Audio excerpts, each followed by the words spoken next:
One of the things that always strikes me about this show, or doing a show like this one, is the way we wind up learning about things that we never had considered or knew anything about. And so I confess to you that I came to this particular topic, which is maternal mortality and morbidity, knowing pretty much nothing. Fortunately, I have a really good producer who's also a former nurse, so that may have allowed me to get ready for this very serious topic, and one that has a lot of complexity to it. So we're going to talk to you today about this problem. You know, most of the time, if some aspect of this problem gets discussed, it's probably infant mortality or low birth weight babies or things like that. We tend to talk, perhaps understandably, about the infant, but maybe not so much about the mothers.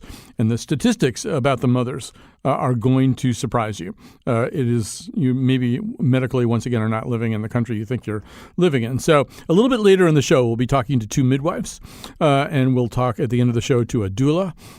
We'll start right now, though, with Neil Shah, assistant professor of obstetrics, gynecology, and reproductive biology at Harvard Medical School, director of the Delivery Decisions Initiative at Harvard's Ariadne Labs, and founder of March for Moms. Welcome to the show. Thank you, Colin. So I think we need to begin by defining two terms. One of them is mortality, maternal mortality, and the other one is morbidity. I think when people think of maternal mortality, if they think of it at all, they think of it as somebody dying in the process of delivery. But that's just one slice of the overall pie, right? That's right. So when people see a lot of the shocking statistics about moms who are dying in childbirth, they're often thinking about like an acute event, like a catastrophe that happens in the moment of actually delivering the baby. And it turns out that about a third of the deaths that get counted happen in the week surrounding the birth, and 2/3 happen anywhere from, recognizing the pregnancy through the first year of parenting an infant.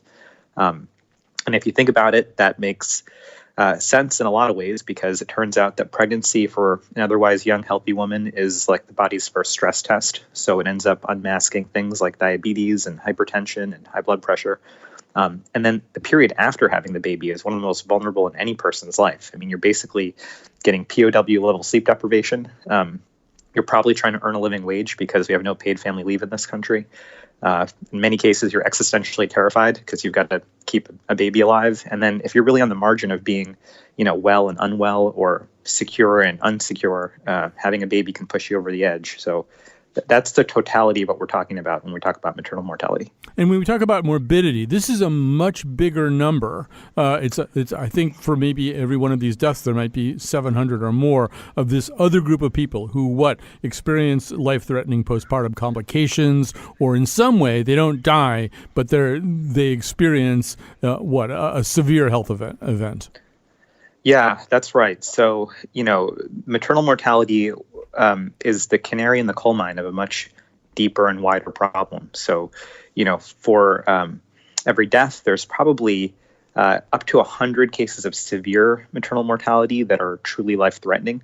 But for every death, there are probably thousands of cases of avoidable suffering from, medical complications that were undertreated, or just honestly social isolation, because it turns out not only is being an American mother more dangerous than it used to be, but it's also more costly and more isolating.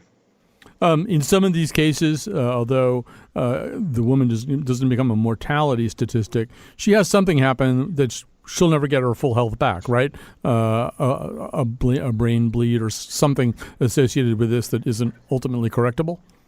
That's right. So a lot of the causes of the morbidity that we're talking about are things like, significant hemorrhage, infection, organ injury, things like that. But yes, in some cases, it can lead to lifelong injuries. So now let's get into the rates of this. And so what I think is surprising to people who exalt the U.S. healthcare system is that we have an unusually high rate for both of these things for an industrialized country. Tell us more about that. Well, yeah, I mean, honestly, if you watch the presidential debates yesterday, I'm not sure how many people are truly exalting the American healthcare system right now. And that's part of what makes us unique in the United States, is that, for a developed country, we have real challenges around allowing people to access care, which we can get into. But yeah, let's just talk about the problem. So an American mom today is 50% more likely to die in childbirth than her own mother was. So, roughly what that means is there's about 800 women per year who are mostly otherwise healthy and young who die in the process of giving birth. And that's a number that has steadily increased, not as a statistical aberration or a blip, but steadily over time. Actually, for decades, we've been watching this rise, and it's only really now that we're coming to terms with it. Right. Just to sort of slightly disagree with one thing that you said. I spent 16 years on a commercial radio station where I either followed or preceded the Rush Limbaugh show. There's still a lot of people in this country who buy into that whole idea that we have across the board the best medical care system in the entire world. So yeah, the debate, I watched that debate too, and there are people bringing up a lot of really important points. But boy, there's a lot of Americans who still, they kind of salute that flag. We do it better than anybody else. Why would we ever change anything that we do? There are a lot of people who, and I'd say most people, who are very attached to their own specific healthcare situation, or they're very attached to their individual doctor where they have a relationship. But it really seems we're at a point in this country right now where there are so many superlatives that are particular to the time that we're living in. It turns out, this is the least affordable healthcare has been for the average American in a half century. And it's the most dangerous to start or grow your family than it's been in a generation. So that's where we are right now. Now, this is a tough thing to study. I mean, the minute you know that our rate is alarming, the minute you know that our rate is worse than Iran or Lebanon or Turkey or China, then you want to know why. Why would there be such a high per capita rate of either maternal deaths or maternal severe postpartum complications? And I would assume the why is maybe not that easy to get to. The why is complex. I mean, part of it is that we hadn't even been tracking it. So part of the reason why this is such shocking news is that the CDC, for a while now, hadn't been systematically tracking maternal mortality as a statistic.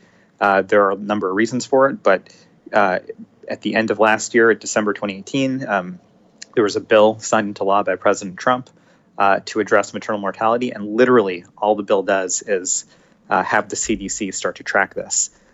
So the first thing to understand it is you just got to know that it's happening. And then you really have to kind of unpack what happened on a case-by-case basis. So a lot of the efforts right now to address this are to set up these maternal mortality review committees, state by state, that look at each case and try to really unpack what happened. Because it turns out that the death certificate will write, a medical diagnosis, but that's not really an explanation. Right. You can say heart failure or something like that, but it turns out everyone who dies, their heart stops. Right. So there's a lot of cardiovascular stuff that gets on the death certificate.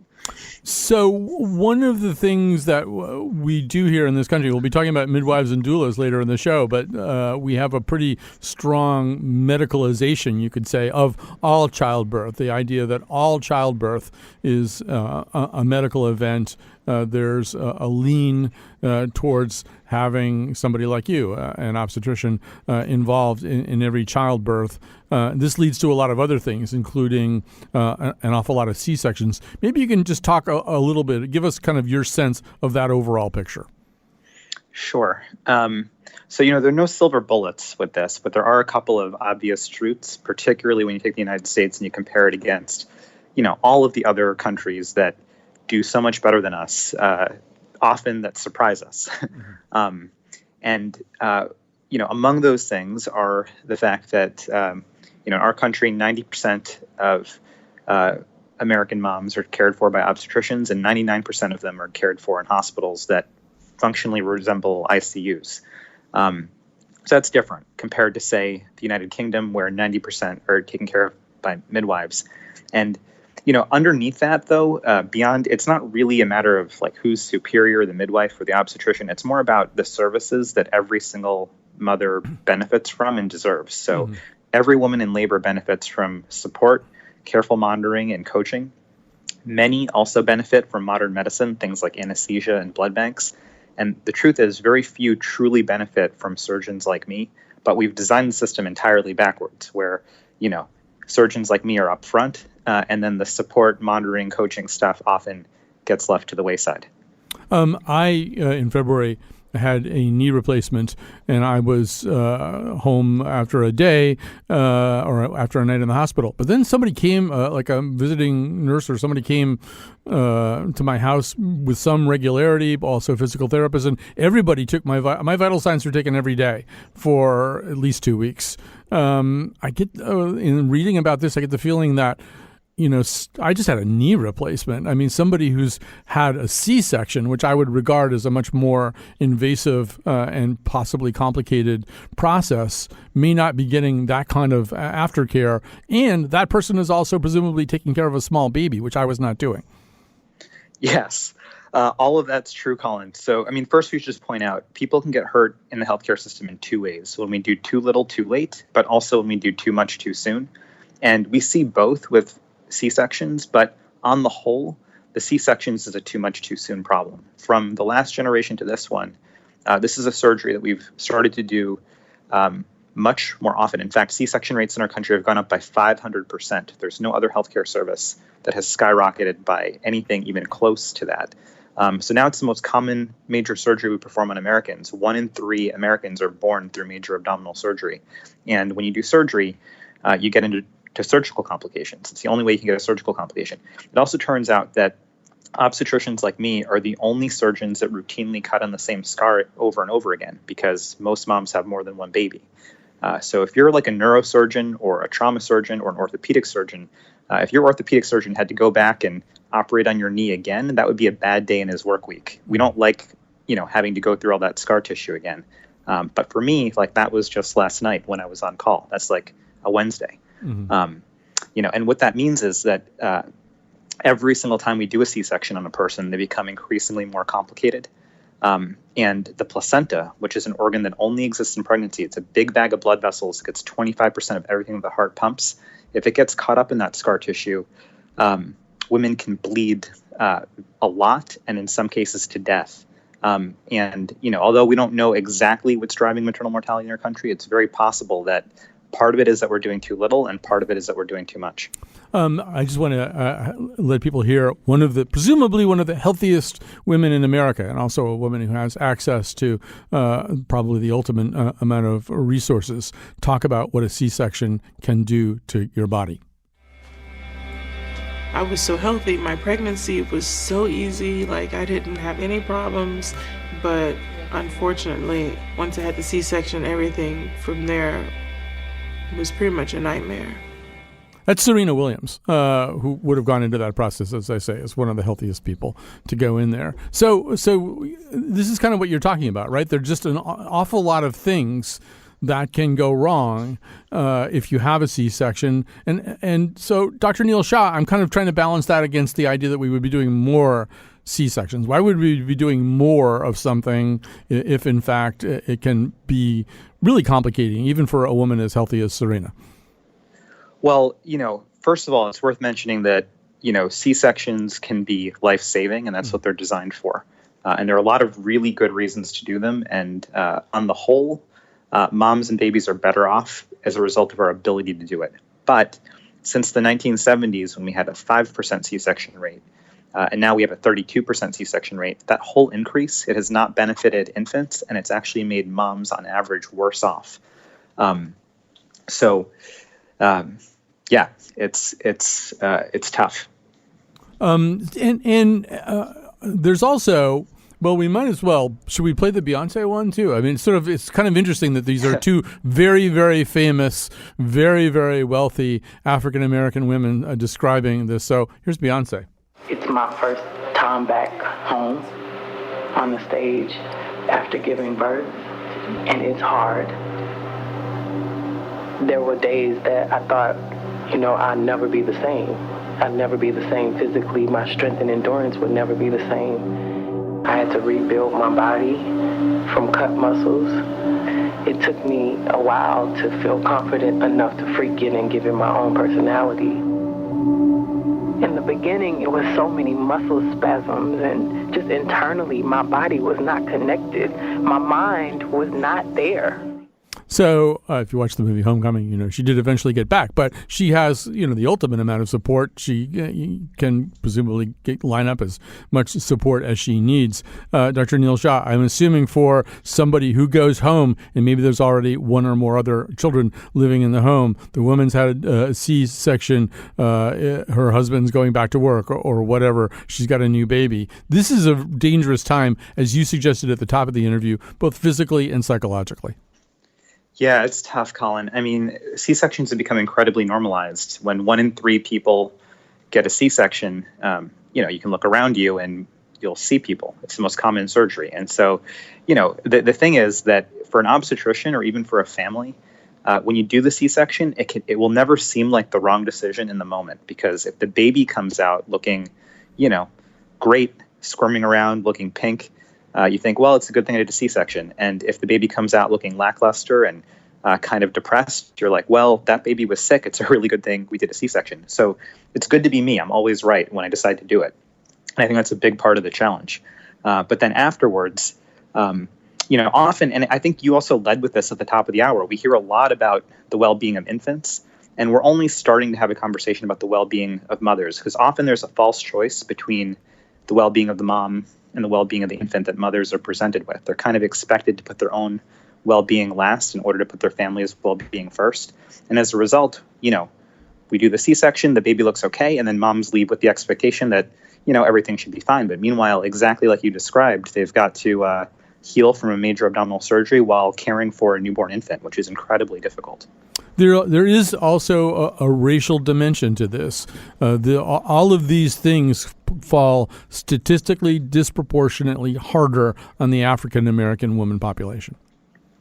Yes, that's probably the most disturbing thing about all of the maternal health statistics in our country, particularly maternal mortality. I mentioned that an American today is 50% more likely to die in childbirth than her own mother, but those odds are 3 to 4 times higher if you're a black woman compared to if you're a white woman. And this is irrespective of your education, of your income. Your risk factor is how people perceive your skin color.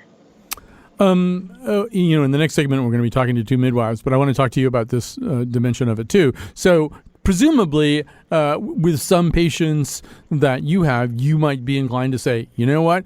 You're a healthy person. Your pregnancy is so far proceeding in a healthy way. There aren't any warning lights flashing on the dashboard. You maybe don't need me as much as you need a midwife. The problem with that is that Americans are accustomed to requesting what they think of, anyway, as the top of the line in any medical delivery system. So how does that conversation go?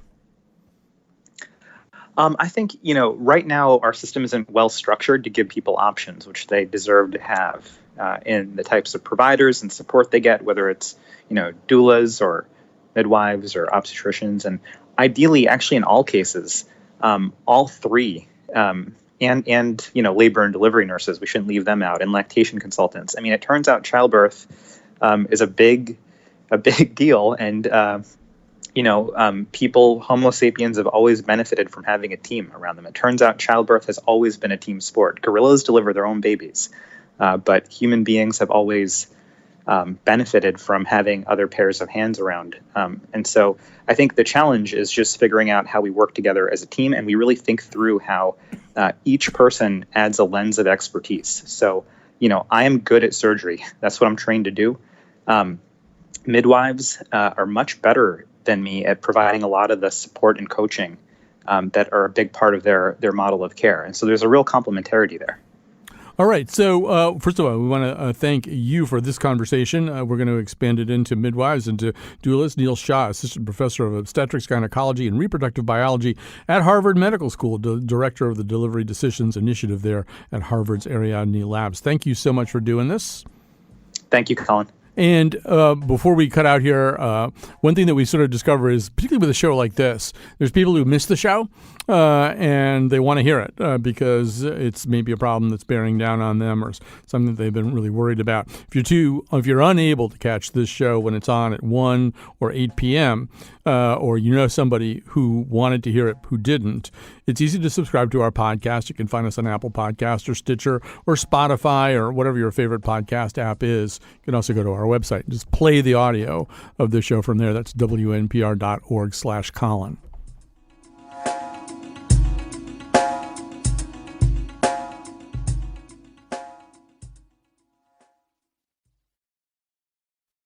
All right, if you're just joining us, what we're talking about today is, we're doing something wrong. We're doing something wrong in this country when it comes to the incredibly pivotal and crucial event of childbirth.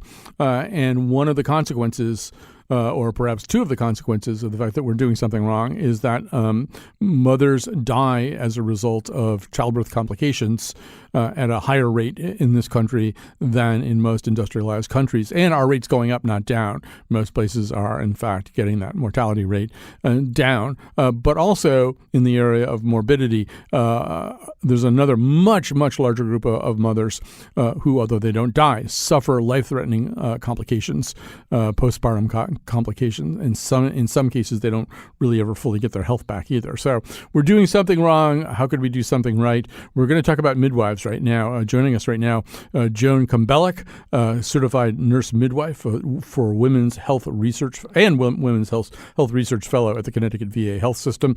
Sasha James Conarelli, certified nurse midwife and lecturer at Yale School of Nursing. Welcome to both of you. I think maybe just as we started the first session, Joan Kumbelek, with some definitions, we need to start this one with some definitions. So for those of us who don't know, Joan Kumbelek, what is a midwife? What do you have to be a midwife? Thanks for asking that question. I maintain that we live in the only country in the world where that, in fact, is a very, very common question. So that's a great starting place. Just to take a long view, most midwives care for women throughout their a lifespan, from adolescence through reproductive health through menopause. That can include, patient-centered, well-woman care visits that include cancer screenings, contraceptive use, and menopausal services. But what we're most known for, of course, is caring for women during the childbirth continuum of prenatal care, labor and birth, and postpartum care. And so the way a midwife is different, I think, from a physician, what we like to think of about ourselves as kind of the specialists in protecting and promoting a birth as a normal physiologic event, which in most cases it really is. And we emphasize using interventions only when they're medically needed, not electively. That's part of the problem that I think that you were bringing up in the last segment. We emphasize continuity of care, and we emphasize more a model of care that is different, which has three major components. The woman as an active participant in decision-making and understanding and directing her own care, the midwife from a normalist point of view, and the physician from the physician is really the expert in managing complications and doing surgery, as Neil pointed out. And so that triad, that spectrum, brings a lot of skills and evidence and capacity to bear on helping a woman navigate her childbirth experience.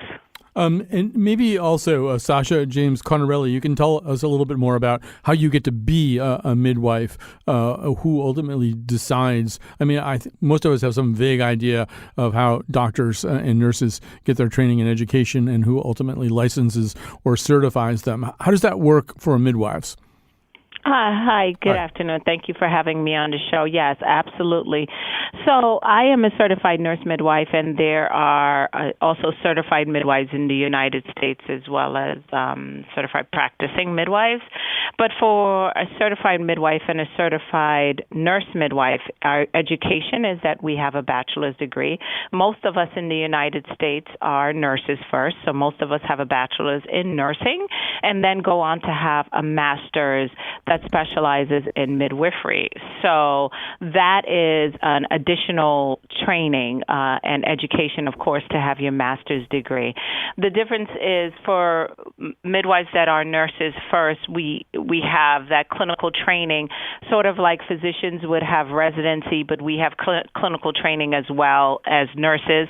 And then when you are in your process of becoming a midwife, there's more integrated clinical training as well for the normal physiologic thought process of caring for women from adolescence, as Joan spoke about, to basically to death. And so our our philosophy is just a little bit different than the medical model. We maintain that we expected women are normal and healthy, and we are the experts in what is normal and healthy. And when there are identified issues, we then seek to be collaborative in care with other team members, as Dr. Shah mentioned, physicians, social worker, having nurses on your team, having lactation specialists on your team, mental health workers on your team. So we tend to have a master's degree. Some of us go on, like Joan and I, to have our doctorate and to do even more research and education in the specialty of midwifery. So, Joan, you said that this is the only country where you really do need to be asked that question and to answer that question of what is a midwife. We know that in Europe, this is a much more common thing, that Kate Middleton, both of her kids, I don't know too much about the royal family, but I think I'm saying this correctly. Anyway, that both of her kids were delivered by midwives. Maybe you can give us a little bit more of a sense. I mean, how prevalent is it in other countries, and how does that stack up against the percentage of U.S. births and just pregnancies too that involve a midwife? Well, midwives are very common, and I'm kind of like calling out. So first of all, just to say also what's very different, and you touched on this, is that 2 to 6 times more women die in labor in the U.S. than in our peer nations. Canada, UK, France, Japan, Sweden, those are all where maternal mortality is less than 4 per 100,000, and we're in the 24 per 100,000 range. If I can choose out just the Netherlands as a case in point, there are almost 4 times as many midwives as OBGYNs in that country. So they have a healthcare system that's completely flipped, where the majority of women are cared for by midwives, with physicians acting as consultants for high-risk cases. And in this country, midwives deliver 8% of all deliveries and 12% of all the vaginal deliveries. So we're a much more marginalized population. But also another element of that is just that the cost of care for better outcomes is lower in those other high-income countries than in the U.S. The average cost for births in the U.S. is 7 times higher, for example, than in the Netherlands. Another dimension to this, Sasha James Conarelli, would be insurance. Things tend to happen in this country if insurance reimburses. They tend to not happen if insurance doesn't recognize them. So what's the status of midwifery vis-a-vis insurance?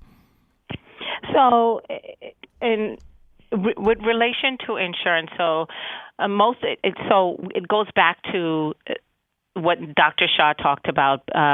Most Americans in this country aren't even aware of their options.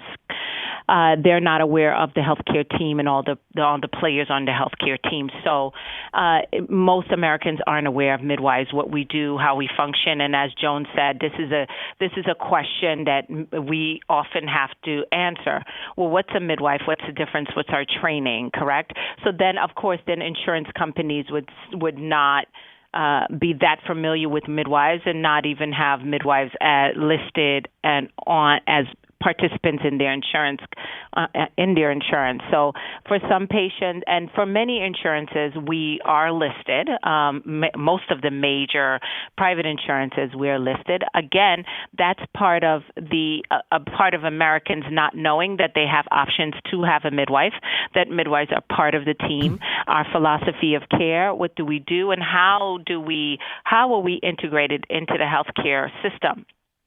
So there's a lot of education that actually needs to occur. But as far as reimbursement, for most insurances, we're reimbursed the same as physicians for the same care, except for Medicaid in this country, where we're reimbursed in most states around 85% to what physicians get for the same services.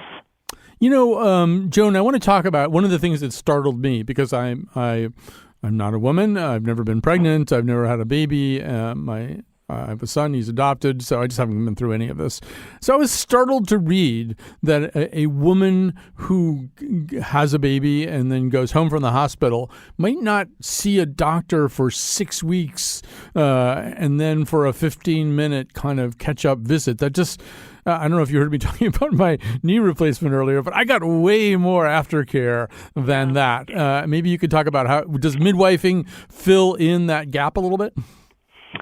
It does classically, and it does in many models that we see from other countries, such as the British midwives doing home visits. And even in this country, many midwives who are doing home deliveries, although that's a very, very small percentage of women, have a really strong program of home visits after delivery. But you're absolutely right. Our standard, and that's really set by what's reimbursed by insurance, is a 6-week visit. So much water is under the bridge by that time. And, potentially now I think that we're trending back toward a 2-week visit. I can give you a personal experience that I was always in the camp of, I'm bringing this woman back in 1 week and 2 weeks and 3 weeks if she needs to come back in. But more than once at my previous employer in a different state, I had my hand slapped because didn't I know that I wasn't being reimbursed for those visits. So our care is very much shaped by reimbursal and by, again, kind of that cultural feeling I think that we have, which is, you had a baby, go get the groceries tomorrow and we'll see you in 6 weeks, you know? I also do want to talk, as I did to Neil Shah, about this kind of alarming, not kind of, a very alarming racial disparity in terms of complications, the way they are visited in so much higher numbers among African-American mothers. One of the nice things about having a whole lot of women running for a presidential nomination right now is like this gets injected into the national conversation, maybe in a way it doesn't. So let's start with Elizabeth Warren here. And there is a specific problem, as you rightly identify, for women of color who are 3 to 4 times more likely to die in childbirth, even after we do the adjustments for income, for education. This is true across the board. This is true for well-educated African-American women, for wealthy African-American women. And the best studies that I've seen put it down to just one thing: prejudice. So Sasha James Connorelli, it may be able to be put down to one thing, but I think a problem this big probably has a lot of different causes that feed into it. What can you tell us about that? So thank you for asking the question. It does.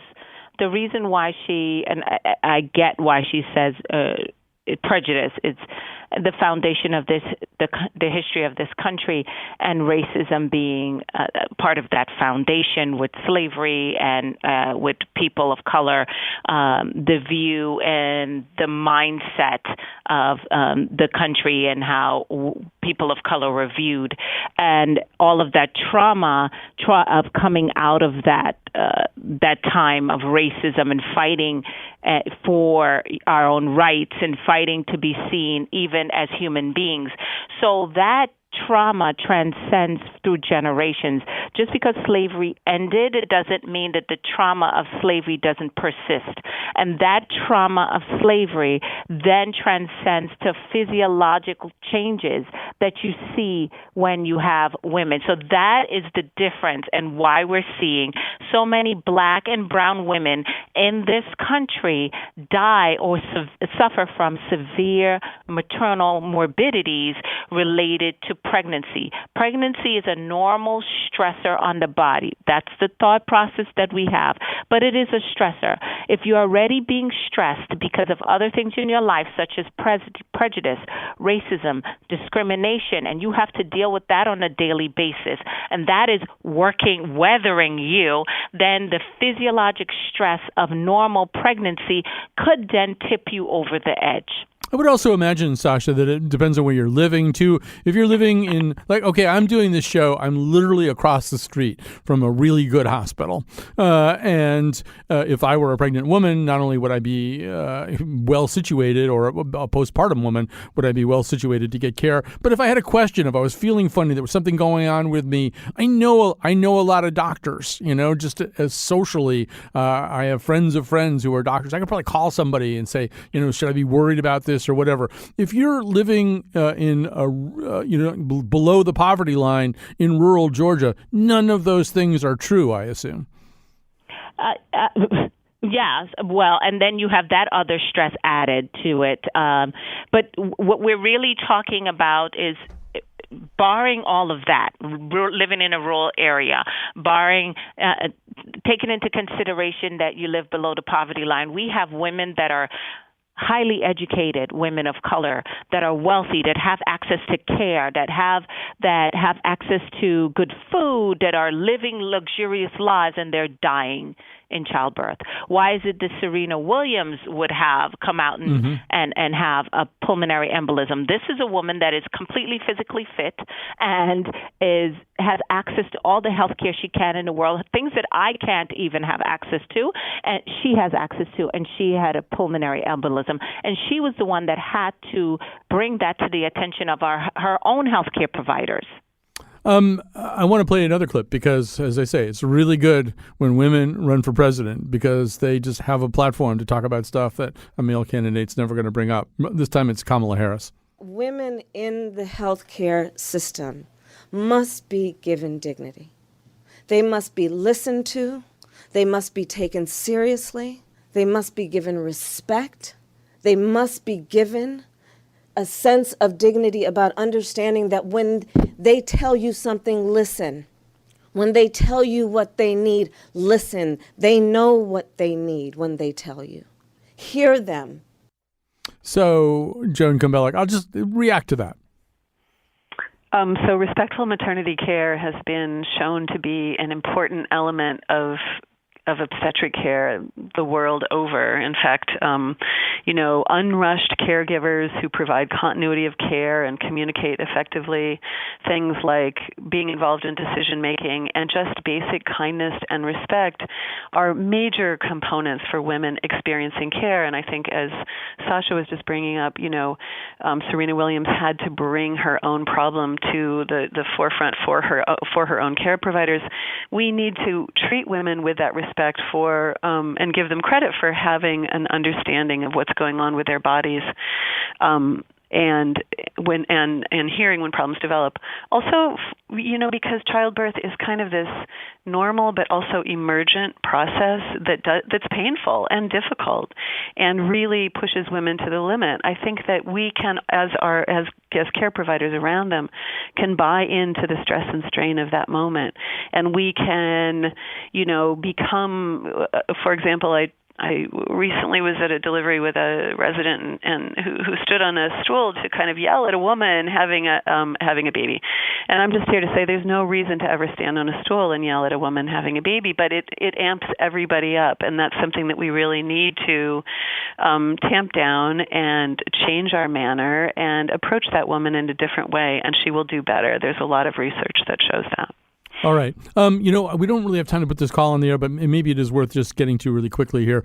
Vicky in Madison had called in and wanted to talk about the option of home birth.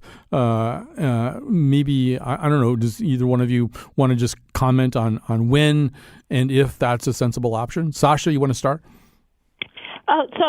There are many home birth midwives in the United States, although home birth is a very small percentage of the births in the United States. But if someone is interested in having a home birth, I would do my research. I'm not well versed in, although I know many home birth midwives.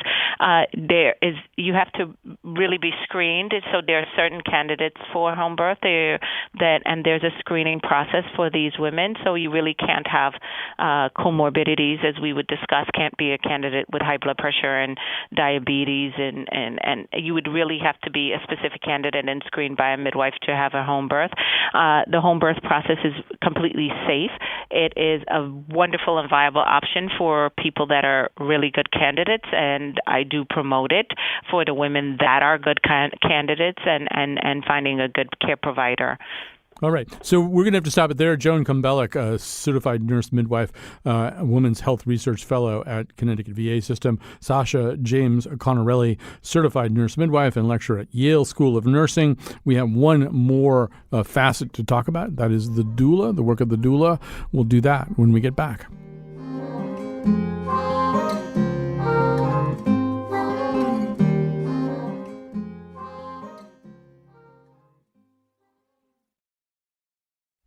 I should tell you that today's show is produced by senior producer Betsy Kaplan, a former nurse. That's not insignificant.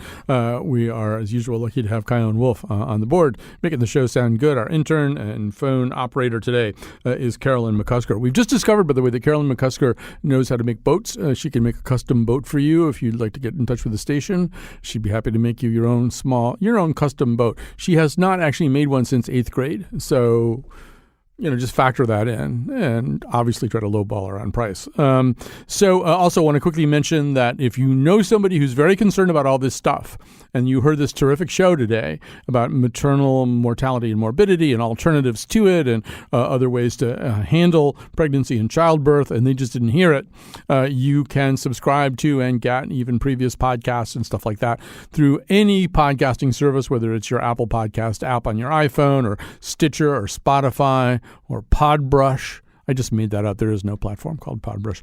But anywhere that you can get podcasts. And you can also just get on WNPR.org/Colin. All of our shows are there. You can play the audio. All right. So we're now going to talk about doulas. I gave a speech a couple of years ago at the Connecticut Hospital Association, and I was out in the lobby of this big kind of convention, and these two women came up to me and said, "We're doulas." And I said, "Oh, you're doulas." And of course, I didn't really know what that meant, but I was too chicken to admit my ignorance. But we're going to find out a lot more about that right now from our guest, Melissa Duenas, birth doula, and founder of Birth Tribe. First of all, did I pronounce your last name correctly? You did. It's Duenas. So okay. Very close. Duenas. Okay. So tell us what a doula is. A doula is not a midwife. What's the difference? No, and I think that's the biggest misconception when I tell somebody I'm a doula. They're always like, oh, like a midwife, but we're different. So midwives have medical training, and during the birth process, they focus mostly on the delivery of a healthy baby, where doulas focus on the needs of the birthing person and the other parents, and we offer mental, physical, and emotional support during pregnancy, the birth, and postpartum. So you've talked a lot today about, the postpartum piece and people who have just had babies not being seen by providers until 6 weeks postpartum, and doulas are sort of the gap there. We're usually seeing people within a couple days of their birth and staying in contact with them throughout their postpartum period. And let's say that you saw a mother within 2 or 3 days of that birth. What would you be doing? What are you checking vital signs? Are you doing psychological counseling? What's the visit like? No, so doulas don't stereotypically do anything medical like vital signs. Okay. However, there are red flags for things. So, for instance, last year I had a client who was 6 days postpartum. I went and saw her, and she was complaining about a headache, and she had said that she assumed the headache was from just having a baby, being dehydrated, being sleep deprived, but she also had a lot of swelling. And so those things that those two things are really big signs of preeclampsia, which can also happen postpartum. And I asked her if she had called her midwife, this particular woman at City Midwife, and she said, no, they're just going to want to come in and check me, and I'd have to pack up the baby, and she had a toddler, and she didn't want to do any of that. And I urged her to do it, and she did have that, and she ended up having to be checked back into the hospital for 4 days to be treated for it. So I think those are the things that are being missed. And in a lot of cases, that woman might not have been seen for weeks and weeks and weeks, or until it became an emergency. It almost goes back to the Kamala Harris quote, the clip that we played, except that this woman didn't even really think that she had a right to bring this up, or at least that the disadvantages of bringing up, a potentially significant symptom outweighed the advantages of getting it dealt with. So it does seem as though, as you do these visits, one of the things you have to do, I guess, is to get the person to understand that she's got to take care of herself. And I think that's the biggest part of a doula is most of us are seeing people, at the beginning of their pregnancy all the way through. We have a full continuity of care. And so there's a trust there. Mm-hmm. It's really different. And we know their spouses. Most spouses, partners, dads are not going to OBGYN appointments and meeting the doctors. But for us, we're going into their homes. We're doing home visits prenatally and postpartum.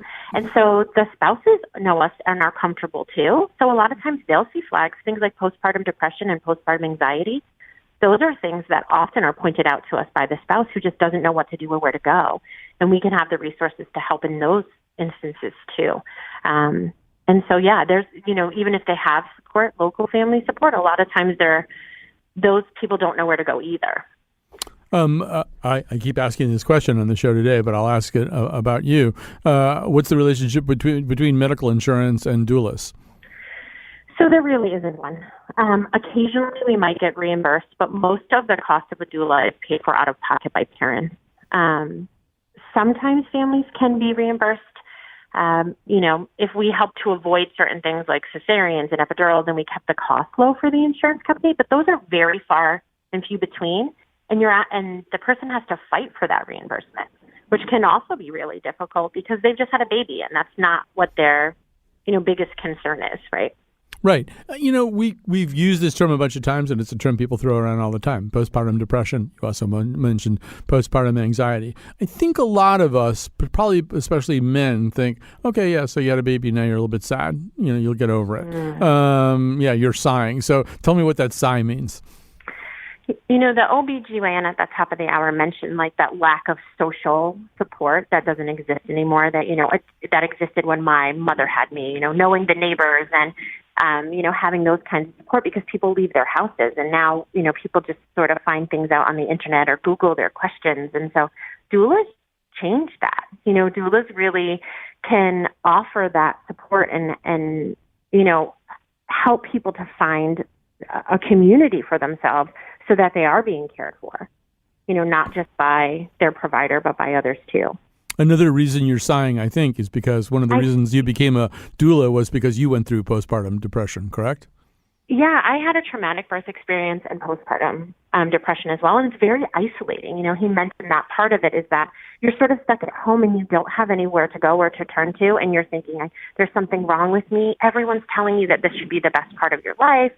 And sometimes it isn't. There's so much transition and so many things going on that, we're not catching it. And if you're not seeing your provider for 6 weeks, oftentimes postpartum depression anxiety starts around 2 weeks and is at its peak at a month and can continue on. Sometimes the onset can be many months down the road. And if you saw your provider one time at 6 weeks, they're missing those things. And people aren't telling their providers either. There's not a trust. Some people have fear that their providers will want to, take their baby or those kinds of things because they're in this psychological cycle that doesn't always make sense.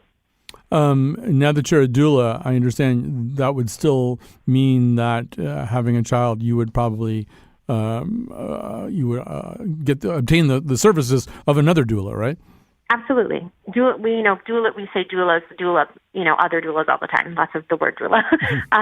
But yeah, there's so many things. It's the same thing. Like if you were a therapist, therapists still see therapists, and it's the same with doulas. Like you're not able to watch yourself in the same way, and you think that you have the education, but there's so many different pieces. And being sleep deprived, having just had a vaginal birth or having had a major surgery, there's still so many things that sometimes you're not taking care of yourself well enough. No parent is.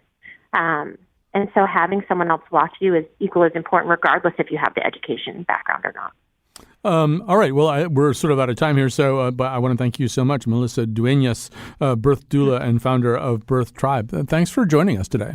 Thank you so much for having me. All right. And I once again want to encourage people, just because this is one of these shows that, maybe our regular audience, the people who listen to us every day or are close to that, wouldn't, there might be people who aren't part of that cohort who would be concerned about this or want to know a little bit more about it. So I do want to encourage you to direct your friends who didn't hear this show. They can just go on WNPR.org. You can click to find the Colin McEnroe Show or go on WNPR.org/Colin. Allen. You can find all the shows that we do, but this will be at the top of the list as of today. And the audio is right there. You can just play the audio right there on your laptop, or you can subscribe to us on a podcasting service like Spotify or your Apple Podcast or Stitcher. All right. Thanks very much to everybody who worked on this show and helped out today, and we'll be back tomorrow with something new.